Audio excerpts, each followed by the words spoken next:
Good. I see audio. I see video. Yep. All right. All right. Good evening, fellow friends and creatives, and welcome back to another live episode of You Heard It From Us. I'm your host, D&D Wife, artist, adventurer, and resident sketchbook hoarder. And tonight we're diving into a conversation that's been a long time coming: art, where to post it, whether you should post it, and why you should be creating it. And also, I'm DM Eguile. While might always not be the one holding the pen, I've always seen firsthand just how powerful visual storytelling can be as a dungeon master in TTRPGs, and especially at my table. So we're talking about all things art tonight, how it connects us, how it brings our characters and worlds to life, and how it's evolved with digital problems. I'll be sharing my personal journey as a creator, some tips for navigating the online art community, and what I've learned about sharing work, flaws, and all. Plus, we'll be exploring all the pros and cons of AI generated art versus commissioning real artists for your campaigns. We know this topic hits home for a lot of people in our community, and we want you to be a part of it. Drop your thoughts in that chat. Tell us where you post your art or why you haven't yet. And whether you're a seasoned illustrator or someone just thinking about picking up that stylus, this episode is for you. So let's get inspired, get honest, and get creative right here on You Heard It From Us. So obviously this is a special one. Yeah. So I don't really know much about this topic. So D&D Wife, take it away. Well, right now, the biggest, I think, thing for artists is getting out there, getting your work out there, getting seen, and building your, what would be, your art brand online, essentially, is really the way that you expose yourself, you put yourself out there, unless you've formally gone to school and have avenues that way into getting into the industry. Really, it's just, get your name out there any way you can. Right. And so sharing art has really become this big race, not just among creatives, but among those who are looking for artists, who are looking for commissioners. I've seen post after post where people are like hiring for this, hiring for that, and there is just an insane amount of responses from artists being like, here's my portfolio, this is what I do. Hold on. Oh. We're getting audio issues. No. Apparently your audio is no longer working. Oh, man. No, let me see here. Oh, some reason it was working earlier. Let's see here. Try yours. Hello? Nope. Can you hear me? No? 1 second. What the heck? It's always something. Okay, so if you're not that microphone. 3? Did your microphone get unplugged? Oh, it might have been. So it's gonna hang on a second. We'll be right back.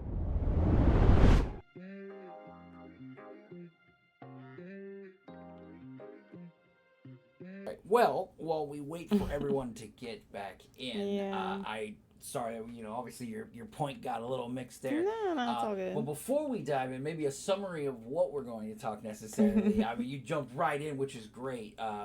But we'll give some chance for people. But why is art so important to be kind of discussed right now? Well, we're kind of at an impasse right now with AI art, right? So it's become the big topic of conversation, at least among creatives, where people are definitely concerned about the direction that AI art is taking. And so when artists are kind of faced with that, we do have to wonder, right, how do I best put my work out there so that I am chosen, despite the fact that there is AI out there that can do really good art, frankly, because we've seen the results from some of these programs that are absolutely fantastic. And so the biggest question is, can I keep up with that? Can I do the same thing, or can I do it better? That way people, don't just go to AI immediately and look to me instead. And so that's why I think it's become a really big issue, an important issue to talk about. And I think the biggest point at the crux of that issue is where to post and how do I get my name out there? How do I make myself known? I think this is where it kind of started, really, with this topic, was us kind of conversing with another friend of ours, Etling. Yep. And it was like you trying to figure out, well, where is the best place to put this out? And my thing was, okay, well, that's okay, but where is it also going to just basically get stolen? Right? It's so tough. You can put watermarks, you can do a bunch of stuff, but frankly, anybody with good enough knowledge of Photoshop can pretty much take all of that out. And so it's so tough to make that choice, right? Where do I put it out there? And even if you do, is the protection even worth it? And so a lot of artists are also kind of making the decision not to post, not to put their work out there because they're so worried about it being stolen and used as somebody else's. Right.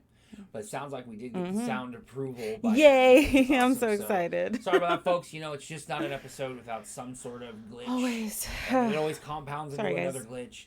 We're very new at this. I got this So eventually. I think this is like episode 7 or something. Yeah. So, maybe by episode 100, we'll figure it out. We'll get there. But like you were saying, and as you introduced in your first major kind of point, if you want to kind of re-summarize before we unfortunately got kind of scrambled, since no one was able to hear your beautiful points. No worries. But, in speaking about like where to post and how to post, I think one of the biggest platforms for posting art for artists is Reddit. It's huge, especially in the most recent years. There have sprouted so many different subreddits to share your art, to discuss art, to share like your portfolio for commission specifically. There are so many things that have popped up, and so Reddit is really kind of like the hub right now for art.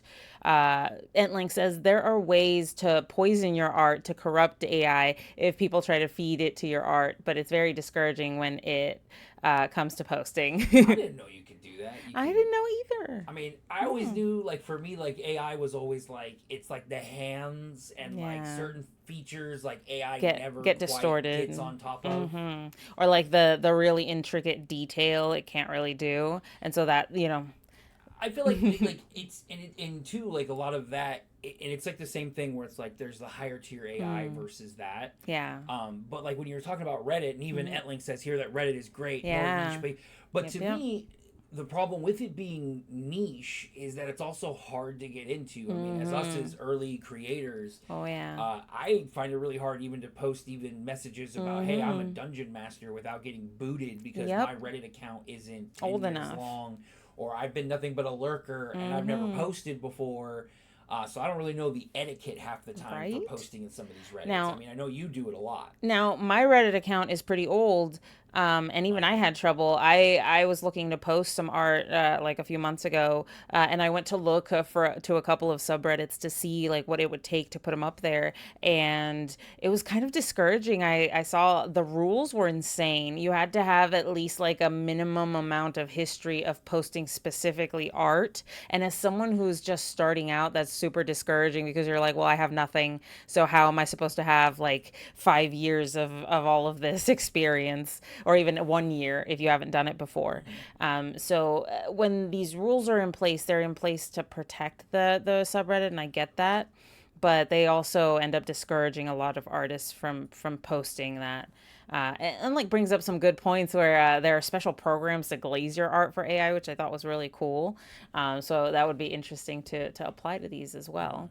And she also says, I can also relate to being a lurker. Engaging online can be challenging in and of itself. And that's true. Right. And I feel like that's a big thing too. Because I mean, there's like all kinds of like niche forums and stuff like they're out there to post stuff. But I still feel like it's, I mean, for an example, here on Twitch, we get a lot of people that always say, hey, your Twitch is great. But a lot of times they're just wishing to push AI art on us. And it's to that point where it's like, okay, well, how much of it is actually something I want to see? So then they're like, oh, look at my Reddit. And it's like, the Reddit is the justification for it, right? It's like, oh, well, I can post on Reddit. And it's like, yeah, but I clearly can see that everything you do is AI. Like, are you really an artist at that point? Like, I don't call myself an artist and I use AI. Like, it's not really what I would quantify as being an artist. And there are certain tells to kind of see, because like AI art really loves its uniformity, right? So you'll see color repetition, you'll see pattern repetition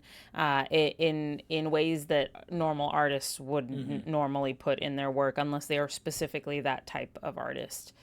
So it's definitely a unique like balancing board about whether or not you should or shouldn't either. Right. I mean, I totally get it. And to me, Reddit is kind of the wild way. It With is. with other websites in my Yeah. younger days being long since gone, I feel like Reddit is kind of that place where you can kind of throw something out, but you really are throwing it out into the wild. Yeah, yeah. And the only other solution I've really found, like you said, besides the joining the communities, is to throw it out there on your own. Maybe start your own subreddit. And then the problems start because now you have like a million subreddits True, to true, go true. through.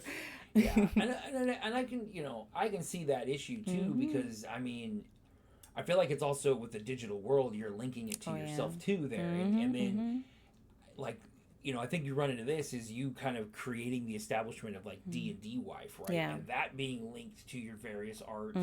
But if you have multiple accounts, wouldn't that make it a Right. lot harder to really keep like track of whose art is who? You know, you'd be like, oh, well, I'm this name in this place, and I'm this name in this place. Yeah. Because all these different programs require different types of things to post or to even be Right. on their forum, Now, usually you can keep it generally speaking the same name, but it does have to change for some sites or for some things. And so that could be tough. I've even seen artists evolve over time too, right? So sometimes we do like to change our names. And so when we do, it can kind of get rid of all of that we've previously done before.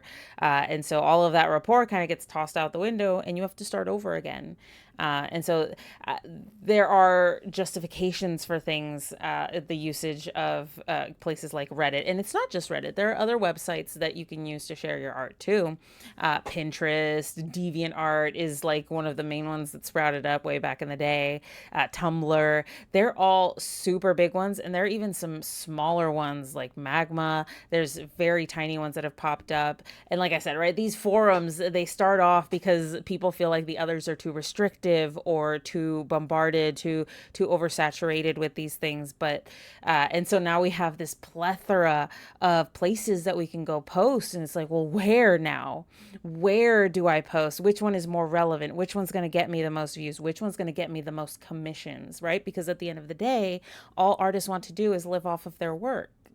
Entlink says, true. I just saw a post of someone on Blue Sky changing their handle they've used for over 4 years. Little bold move, right? That's huge. See, and that goes into my point. Like, it's so tough. I mean, because I think of it like, artists of the past and how we associate, right? Oh, So yeah. it's like, a lot of times they use their name, but if they ever like coined a pen name, it's like, well, you would definitely associate that with two different artists. Absolutely. If I ever decided, hey, I don't really like D&D Wife anymore, that kind of creates a little stutter step for the next, what I'm looking at next. But I think it goes hand in hand with your idea of the kind of, not to transition, but like the idea of why, right? Like, Yeah. it is that if it's still, though, like, art getting out there and you kind of being able to expose, even if you evolve and change, obviously you're going to want to post as much as you can. I mean, the more you're out there, the more you can prove it was you. Oh, yeah, absolutely. Entlink says VGen is a popular one now where you have to meet certain standards to get accepted. Then the site hosts you for commissions. So that's a great one. The Etsy of art. And that kind of leads me into my little second point here as to, why you should post, because I've heard a lot of complaints recently in the artist community. And maybe it's not so recent. Maybe these are things that we've had complaints of since the beginning of time. But this is what I've heard in the last couple of months that I've been kind of trolling around, lurking about Reddit and other websites. And one of them is that there's so many rules to follow on these subreddits or even on these websites that they feel like it's too insurmountable to do in order to just get their posts out there, right? Like you said, you have to build first your portfolio a little bit and show that you can bring stuff in for VGen before you're even allowed to be hosted for commissions. So you have to meet certain expectations before you're even allowed in. And so that's one of the big complaints. My response to that one, and that might be a little bit of a hot take, is we kind of have to have these standards. I get that every artist thinks that they're fantastic, but that's not the case in the art of the beholder, right? There are definitely standards for what a good artist is and isn't. And a lot of these websites uphold those standards. And so that is to weed out the people who maybe aren't as interested or aren't as serious about the art, or maybe just don't have the artistic flair for it necessarily, right? I get you. Maybe they're submitting canvas art that just doesn't look as good. Maybe they're more suited for something else, right? And so I can see why that's a thing. And then another complaint that I've heard is that even when they do finally get their posts out there on Reddit, on these websites, that there's no interaction, that they don't get commissions, Dude, or that's the yeah, worst. It's one or thing to put yourself out there. It's another thing. You're like, well, I'm gonna get hate, and then you get yeah, nothing. nothing, You don't even crickets. get someone going, you're okay. You take that over straight silence. Yep, yep. And the worst of those complaints that I've heard is that some of these are established artists that had a lot of interaction and have actually seen a dwindling interaction in their posts, everywhere that they're showcasing their art, and so that's affecting their livelihoods. That's affecting the work that they do too. And I think the answer to that one is that's unfortunate, right? But there's a reason for that, because as artists, we can fall into stagnation quite often. I hear a lot of complaints from artists that they don't want to work for other people, that they don't want to be told what to paint and what to do. But that's the life of a commissioned artist. You do what you're told. You put down to canvas what you are expected, right? That's kind of the point of making a living off of artwork. I mean, I will contend. I think it's two sides, right? That's true. Because like that is the idea. Is like obviously if you're gonna go for commissions now, this is obviously from the perspective of a dungeon master. I've commissioned a few people, Entlink mostly exclusively, to do different drawings and stuff for my campaign characters, and so obviously as me being the purchaser, I'm obviously gonna want that like control. Yeah. And luckily I'm obviously someone who lets some freedom, but I can understand how some be like, no, it needs to be this. Some people are very specific. Sense. I don't care if it doesn't, it's not proportional. Make it. But I think that's the two sides of it, right? So you either make it like it is and based off of the commission, or you make something that you think is great and then try to sell that individual art, right? So like looking right behind you with the J101s, Yep. that is something that, she's not making commissions, she's just making stuff and then hoping people enjoy it. And I love that about the art scene, is that it does kind of have the twofold, where if you want to do this little freedom trial and make whatever you want, it's going to be an uphill battle, but it's tougher you can. though. Yeah. But if you want to take commissions and have that, I mean, it sounds like most people have to do both, which kind of sucks. But I mean, I can see that being at least some way to have that cake and eat it too, in terms of artistic freedom. And for those artists who are looking at commissions and do want to do that kind of work, I have a kind of response for that dwindling sort of interest.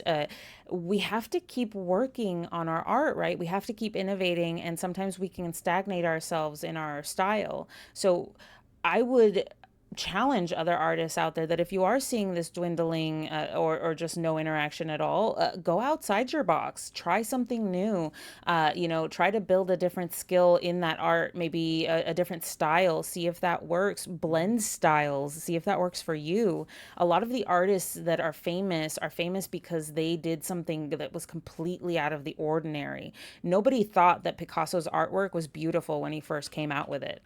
Everybody thought it looked weird, that obviously it was wrong because the proportions were completely inaccurate. And so to the realist of the day, they hated that type of artwork. And so, that's why I encourage artists, keep being avant-garde, keep pushing those boundaries of artwork, because that's how you keep that interest. Entling says, true. First and foremost, I think art is for your own progress and fulfillment, and commissions definitely aren't the only route to make money. That's also true. I think it's interesting because we've been doing a lot of stuff on Project Zomboid, which we're gonna share later.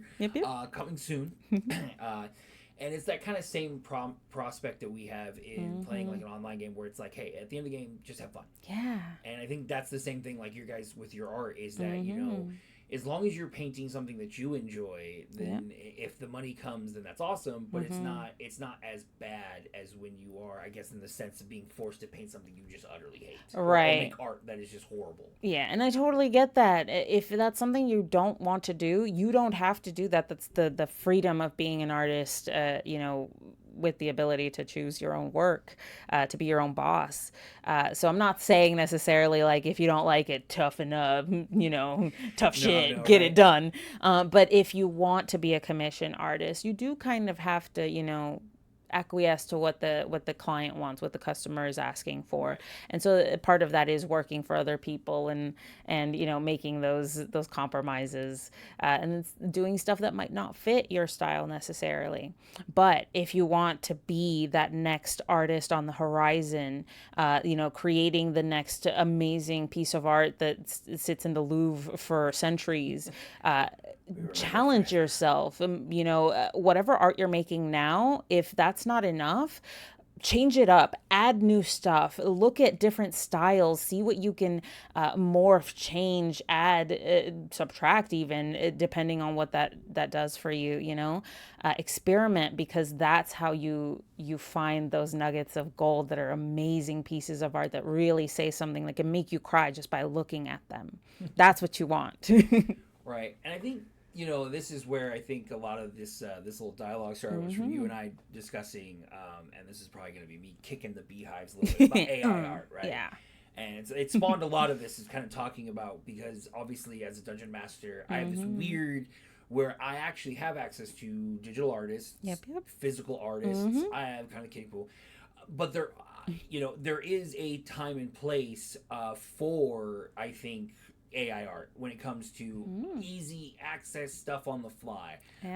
I'm a very impromptu type dungeon master, so sometimes to make a quick image while I'm sitting there while I'm trying to explain something can be a godsend. But I always have said it'll never ever reach a level that will be ever a replacement for what is what I call the actual art for something, right? Yeah. Your actual descriptive kind of printout of what a character is. Right. And to me, that's always been the next level of a character, right? It's always been this idea that your character, you can play D&D for 10 years, but until someone draws that character to the exact specifications that you had and envisioned in that character, that's when the character truly comes alive. Oh, yeah. We played a 5-year campaign, campaign with players that have been with us forever and still kept being with us. Yep. It wasn't until we had someone, Link, thank you, actually draw out a picture representation of the party members that it just gave it so much more weight and realism. Yeah.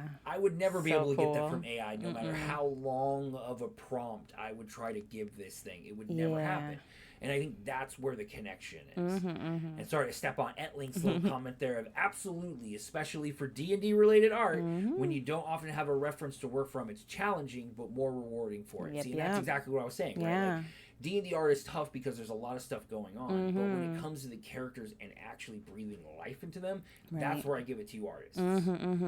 And some of D&D is an amalgamation of different styles and themes, right? So it's really difficult to get references for that, off of Google or something. And Link says, and I'm so blessed to be part of We appreciate of you it. being at the table too, Bobby. We love you so much. And we're so glad to have you as a digital artist too, because it helps.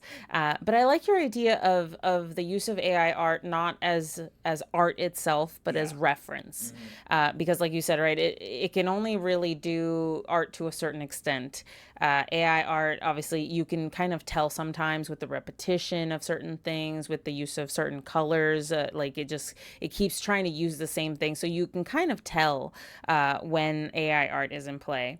And so those kind of things are what take us out of it. What I say is there's no soul in AI art, right? That can't make you cry. Only what a person can put into canvas, because only another human can understand the human experience. Yeah. So that's my point. I think that's a great point too, is you can only really use it as reference. It's no substitute. Right, yeah, because, it's always close, but it's never going to be right. And I've had, all the different ones that I've tried to find, the free one. And there's always the context between, the free ones and the paid ones. And obviously, most people are going to always use the free, janky ones. Yeah. No one's using the expensive ones. But, yeah, I've always said, to me, it's this idea, and it's weird. Now, go with me. Artist in here. It's going to sound weird at first. So, right. So, artists have always had these greats that have been held above them for so long that are always kind of the pinnacle of trying to express art, right? It's oh, am I the next,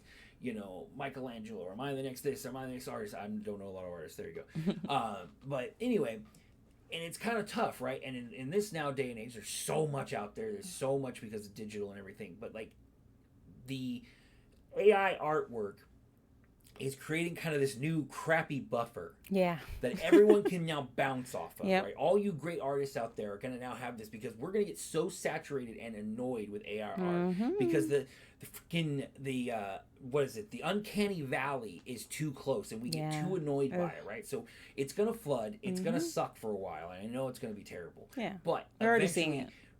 Your art is going to be gold because the idea of hand painted art. I was talking to DNDWife. These people at like the Santa Cruz Boardwalk who draw you are going to become much more popular because the idea of actually some human being taking the time and doing that is going to be much more important because of how much AI art is just being used to blot it out. To where eventually it will be the thing that everyone wants, just like we did in the Renaissance when every painter was painting and everybody wanted to eat up everything they could find. Right? See, we think of these Give it a decade. problems. Give it a decade. Yeah, we think of these problems as new problems, but they're not. Artists have been vying for that chance forever. I'm not the only one who said this. I'm not the only one who said this. And Link says, I think Sean, the art mentor on YouTube, talks about the same point. Agreed. See? I'm not a psycho. But yeah, right, like it's always that these problems have been going on for a while now, and it's always been that thought process of like, oh well, you know, if how can I get my art out there to be the next big thing? You have to work on it. You have to practice. What these guys do on the boardwalks, you know, every day, they're out there drawing every single day for hours, but it's skilled. and they make bank at like $50 a pop. They are making bank because they have lines for the entire day. Oh, red. It's insane. All you need is like a few, some art supplies, and those are expensive. Don't get me wrong, but like those can go a long while if you're good with them, and you can use them for a long time. So to be able to make artwork off of that and charge $50 a pop, holy cow, you're making so much money. So just think about that, right? Bring practicality to and a little more, I guess, dreaming to your art. Think outside the box. Now, this might sound a little weird. We've also seen, now this is mostly from the expertise of Antlink, who I know is in the audience, about Ko-fi. Let's see. What do you guys think of the bill that prohibits AI regulation for the next decade? Prohibits AI regulation? That's interesting. Yeah. Again, I think it's that same idea of it's like let it implode on itself because it will. As much as the AI people want to point out that these are unlimited things, they are limited. There's no way, no matter what, they're always going to be limited in some aspect because they're never going to quite be able to replicate the human experience. Yep. And a lot of these programs that purport to be AI are not as much AI as they are people working together. To compile that or to help the program. I was with the Ko-fi thing. I was just pointing out that it's a lot like being out in the subway. In that, from what I understand, it's like a tipping system too, where people can just hand you tips and stuff. Much like if you were like busking on the street, art in a subway tunnel somewhere. I just wanted you if you could confirm that for me. Yep. I like Ko-fi, right, because it puts it. It's a donation system, right? It's like you said, it's a tipping system. It's not the begging, it's not e-begging. Gimme. No, it's if you like it, you can leave something if you want to support, right? If you want to keep this going. And I think that's kind of the best way to do it. That's how the artists of old were doing it before. That's how they got by is until they could get like some rich sponsor to pay for everything. And there's always going to be that. That's what I kind of thought. Like it is kind of like the new age form of having your own kind of marketplace. Yeah. I mean, I don't that. know, you haven't quite started on that. Maybe I might start. You might start walking into. Yeah. Show off more of your art. Right, because I've always had that concern, and I did kind of shy away from the Reddit subreddits because it was so daunting to try and post on there. But I think Ko-fi might be a good one. I did not know you can get stream element stuff on Ko-fi. Oh, that's very interesting. You're always there's so much out there, especially with our new and improved Discord, which I recommend everyone to check out. Shameless plug, because we are trying to put in a lot more kind of icons and emotes and everything. So I should check out the ones we've had made by Antlink herself, which are also so pretty cool. Awesome. So it's one of those things where I feel like there are a lot more avenues that's not just necessarily the blind Reddit plunge. Yeah. Like I mentioned, there are so many websites out there, and it's not even just the big ones. There's a bunch of small ones too that you can join. That is a smaller tighter knit community, but you can just grow it at your own pace. I like the idea of Ko-fi because it does it kind of on your own terms, and you don't have to worry as much, I guess, about people stealing your stuff.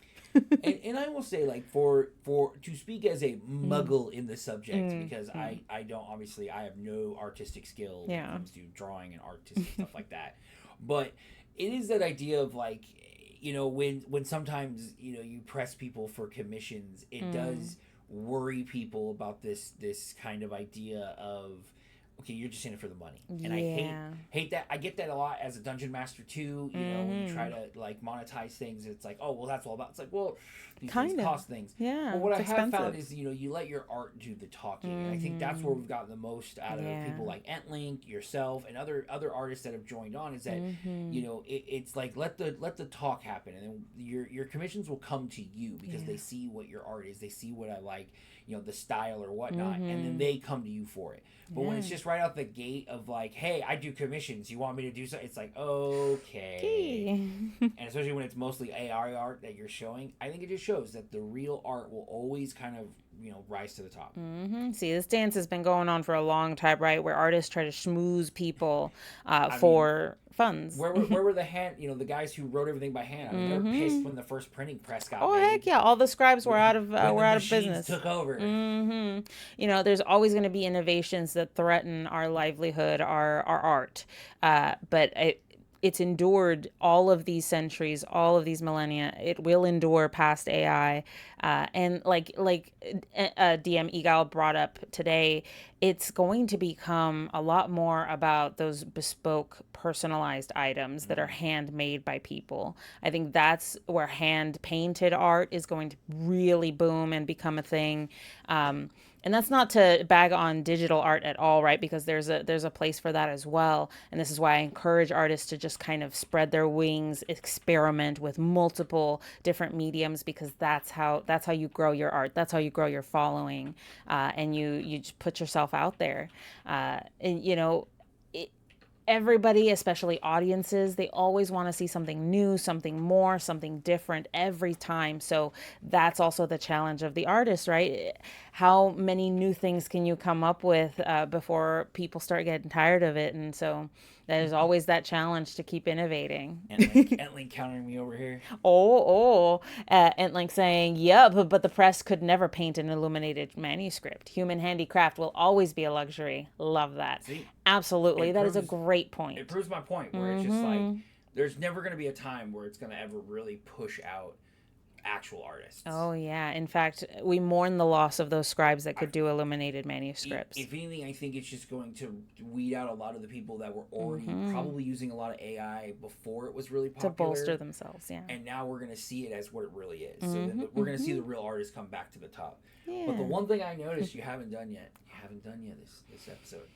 What is your hot take? I think that's time. I think it's time. I think it's time. It is your episode after all. I think in the advent of technology and the ease with which we can make art, I think artists have gotten a little lazy. I think we've forgotten the heart of what art is. I know that's a big hot take. I know. And as an artist, it's tough for me to say that for me as well.